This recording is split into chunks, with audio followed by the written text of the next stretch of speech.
and the Holy Spirit. Amen. Panginoon, maraming salamat po sa pagkain ay sa katulungan. Nawa Panginoon, ipinibigay ng kalakasan ng aming katawan, ng aming isipan, at mga biyayang pagkakalaw mo sa amin. Maraming salamat po. As we pray, bless us, O Lord, the food from out to receive, from the body to Christ our Lord. Amen. Our Father, who art in heaven, All of it. Doing them from their will with us, Lord. Give us this day our daily bread and forgive us our sins, as we forgive those who as we forgive those who do not bring us to the death, but deliver us from evil. Amen. Hail Mary,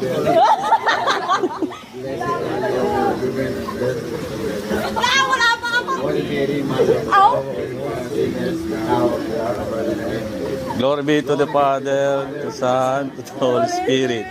Amen. Amen. Thank you po sa birthday na Sa ano? Yay!